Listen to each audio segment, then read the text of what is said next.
اور میری نگاہیں اسی پر ٹھہر سی گئی تھی۔ وجہ یہ نہیں تھی کہ وہ بہت خوبصورت تھا، بلکہ وجہ یہ تھی کہ وہ تقریباً میری باپ کی عمر کا بوڑھا آدمی تھا، جس کی داڑھی اور بال سفید تھے۔ آج ہمارا نکاح ہوا ہے اور یقیناً تم خوش بھی ہوگی۔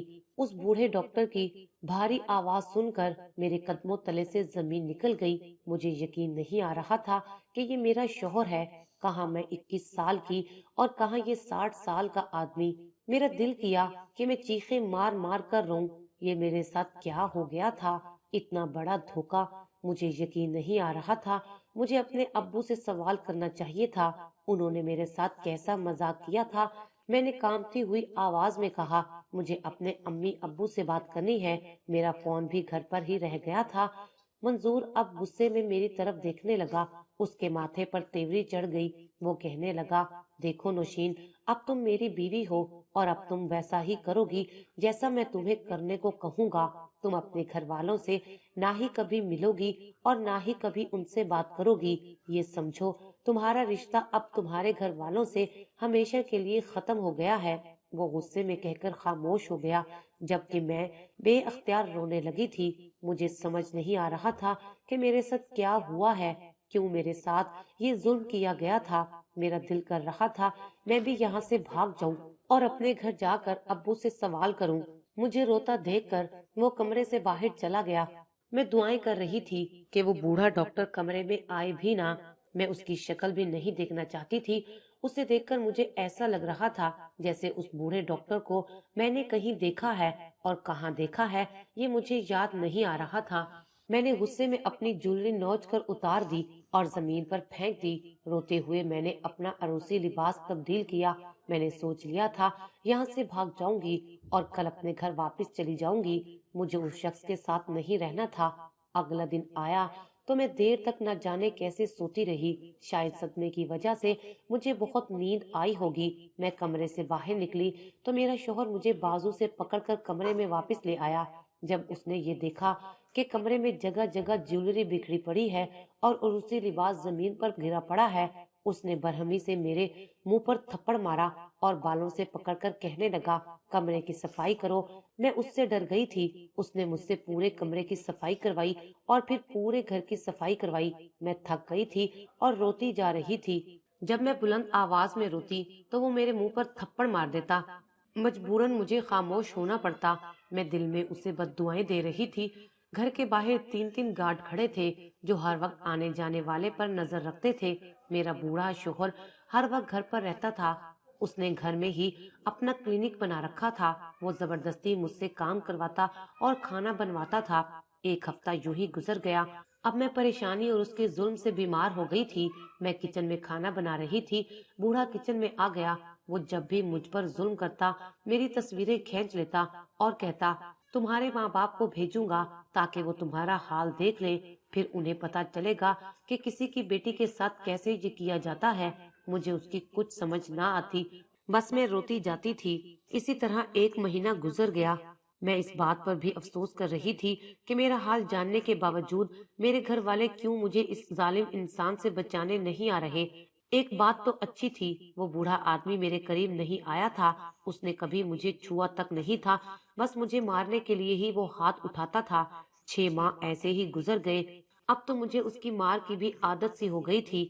میں کوئی کام ٹھیک سے نہ کر پاتی تو وہ مجھے مارنے لگتا۔ میں بس روتی رہتی تھی، نہ ہی اس گھر سے بھاگ کر اپنے گھر جا سکتی تھی اور نہ ہی اپنے گھر والوں سے بات کر سکتی تھی۔ پتہ نہیں وہ کس حال میں تھے۔ 1 ماہ اور گزر گیا، مگر اس ماہ میں کچھ بہتری یہ آئی تھی، منظور نے مجھے مارنا چھوڑ دیا تھا۔ میں اس کے بدلتے ہوئے رویے پر غور کر رہی تھی۔ ایسا کیسے ہو گیا تھا مجھے سمجھ نہیں آیا۔ میں یہی سب سوچ رہی تھی جب کمرے کا دروازہ کھول کر وہ اندر داخل ہوا۔ میں ڈر گئی تھی، مجھے لگا وہ مجھے مارنے آیا ہے۔ مجھے ڈرتا دیکھ کر وہ مسکرا دیا اور پھر کہنے لگا، ڈرو مت نوشین، میں تمہیں اب کبھی نہیں ماروں گا، بس تھوڑے دن انتظار کرو، پھر میں تمہیں طلاق دے دوں گا اور تمہیں آزاد کر دوں گا۔ اس کی باتیں سن کر میں حیران ہو گئی تھی۔ مجھے تو یقین ہی نہیں آ رہا تھا، اور پھر سچ میں کچھ دن بعد اس نے مجھے طلاق دے دی اور ایک بڑا بیگ بھی دیا اس میں کافی پیسے تھے۔ میں اپنا سامان پیک کرنے لگی۔ اس نے مجھ سے پوچھا کہ تم کہاں جاؤ گی؟